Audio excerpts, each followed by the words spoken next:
सबके आदरणीय और अजीज बायतू के लोकप्रिय विधायक श्रीमान हरीश चौधरी जी को कृपया वे पधारें और अपनी प्रेरणादायी उद्बोधन से हम सभी को नवाजें। राम राम साहब,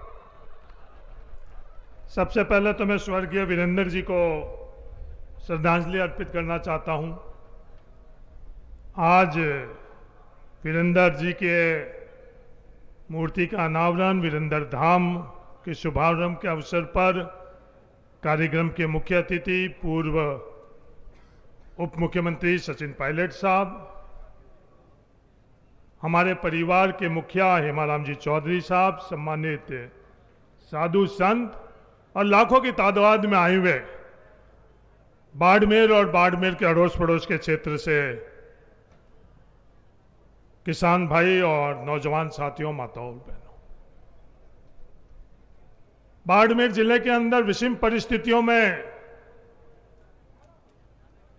जहां हम लोग सभी मजदूरी करा करते थे और मजदूरी भी उन ढोरों के ऊपर, उस जमीन पर जहां 4-4 साल तक बारिश भी कई बार नहीं पड़ती थी, उस जमीन पर हम लोग मजदूर और मजदूर से हम लोगों को सरकार के एक फैसले खातेदारी के अधिकार ने किसान बनाया 1954 में, खातेदारी का अधिकार और टीनेंसी एक्ट। वहां से हमारा सफर शुरू हुआ। बाड़मेर जिले के अंदर चौधरी रामदान जी ने किसान बोर्डिंग के रूप में हम लोगों के लिए एक दुनिया का सबसे बेहतरीन मंदिर दिया, जिसके माध्यम से मेरे जैसे हजारों किसान परिवार के लोग आगे बढ़ने के लिए उस मंदिर के माध्यम से हम लोगों के जीवन के अंदर एक बहुत बड़ी ऊर्जा, मदद और वो माध्यम रहा। इस अवसर पर मैं स्वर्गीय रामदान जी को भी बहुत बहुत श्रद्धांजलि अर्पित करना चाहता हूं। आज उनके कारण ही हम इस स्टेज पर खड़े हैं और आप सब लोग इस पंडाल में।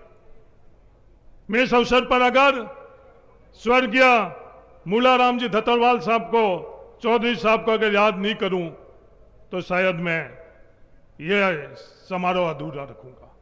मूलाराम जी धतरवाल साहब हेमाराम जी के पिताजी थे, इस क्षेत्र के बायतू क्षेत्र के बड़े चौधरी थे और उस वक्त भी सामाजिक कार्यों के अंदर और समाज सुधार के अंदर अग्रणीय थे। बीकी देवी जी हेमाराम जी की पत्नी, डॉक्टर सरोज, सुनीता जी, तेज सिंह जी, तमाम परिवार को आज मेरे पास शब्द नहीं है धन्यवाद देने के लिए। साधुवाद भी शब्द कम पड़ रहा है। आप जिस सोच से, जिस मकसद से आपने ये काम शुरू किया है, लाखों की तादाद में आप सब लोग यहां पधारे हो, उसी सोच और उस प्रयास को बल देने के लिए आप पधारो। इसके लिए आप तमाम लोगों को तहे दिल से धन्यवाद देना चाहता हूं। जहां तक मेरी समझ है, राजस्थान में नहीं, हिंदुस्तान के अंदर किसी किसान परिवार ने इस तरह का संस्था और इस तरह के भवन का निजी तौर के ऊपर निर्माण नहीं किया है। अगर कहीं किया हो तो वो मेरी नजर के अंदर नहीं है। इस भवन के माध्यम से बाड़मेर जिले और उसके आसपास के 36 कौम के जरूरतमंद छात्र योग्य बनेंगे और सक्षम बनेंगे, अध्ययन करेंगे, संस्कार प्राप्त करेंगे, योग्य बनकर और आगे बढ़ेंगे। आज उस योग्यता के बावजूद भी हम लोगों को संघर्ष करना पड़ रहा है। यह संघर्ष उसी तरह का है जब हम लोगों को खातेदारी का अधिकार मिला था, तो उस वक्त भी व्यवस्था के अंदर बहुमत उस खातेदारी के अधिकार के सामने खड़ा था। पर कुछ चंद लोग जिनकी सोच उस खातेदारी के अधिकार के माध्यम से हम लोगों को आगे बढ़ाने का अवसर प्रदान कर रहे थे, उनके माध्यम से हम लोग आगे बढ़े, वो अलग बात है। उस खातेदारी के अधिकार के माध्यम से हम आगे बढ़े। वो कृषि क्षेत्र आज उसी देश के अंदर उस सोच जो उसका विरोध कर रहे थे वो सफल हुए और हम लोग आज संघर्ष कर रहे हैं इस कृषि क्षेत्र को, आज जो कमजोर और लगभग खत्म कर दिया गया। इसके कारण खारापार के एक शिक्षक सारण साहब ने पिछले दिनों में गन्ना करी, लक्ष्मण जी डेलू ने मुझे बताया, जो बाजरी हम लोग बोते हैं वो 42 रुपए के अंदर हम लोगों को घर में पड़ती है। और वो बाजरी आज बाजार में जब हम लोग बेचने जाते हैं तो उसके क्या भाव मिलते हैं।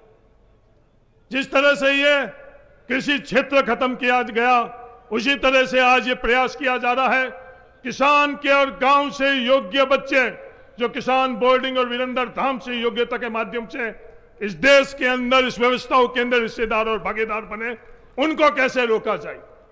उसी सोच के कारण चाहे वो जातिगत जनगणना की बात हो, वही सोच, वही वर्ग, वही लोग मजबूती से आज जातिगत जनगणना को रोक रहे हैं, वो सफल हो रहे हैं और आज हमको वो संघर्ष करना पड़ रहा है।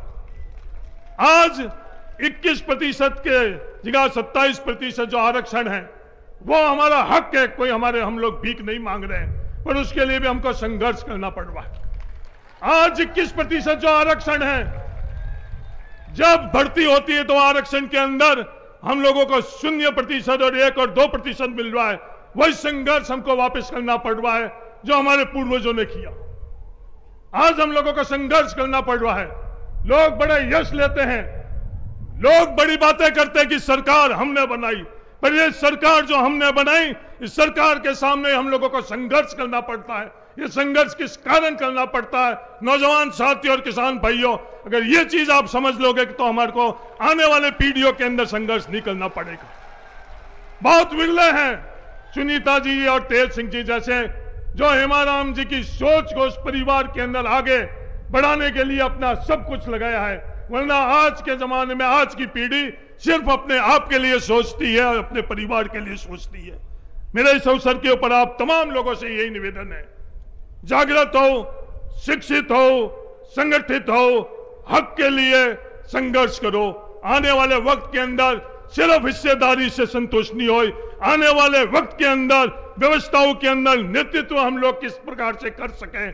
हमारे आदर्श रामदास जी डोकिया, हमारे आदर्श गंगाराम जी, हमारे आदर्श हेमाराम जी ने जो संघर्ष किया है, जो इन लोगों ने पीड़ा के बावजूद भी इन लोगों ने हम लोगों के लिए एक मार्ग प्रशस्त किया है, उस मार्ग पर बढ़ते हुए हम लोग आगे कैसे बढ़े, आगे बढ़ने के लिए आप सब लोगों को शुभकामनाएं। और तहे दिल से मैं सचिन पायलट जी आपको भी धन्यवाद देना चाहता हूं कि आपने समय निकालकर, आज भी नहीं, जिस दिन हेमाराम जी चौधरी साहब को सबसे ज्यादा जरूरत थी, हम परिवार के लोगों के बाहर जाकर चंद लोग ही हेमाराम जी चौधरी साहब को व्यक्तिगत तौर पर संबल बढ़ाने के लिए आते थे, उसमें आप उस वक्त जब आप आते थे, वो ऋण हमारे लिए सबसे बड़ा है। आपका पद, आपकी राजनीतिक ताकत से जो आप लोगों ने दिया है, उससे बड़ा जिस वक्त हम लोगों को उस चीज की जरूरत थी, आप सचिन पायलट जी आकर आप हमारे परिवार के साथ खड़े रहे। तहे दिल से आज मैं सार्वजनिक तौर के ऊपर आपको धन्यवाद देना चाहता हूं। धन्यवाद। जय हिंद। राम राम।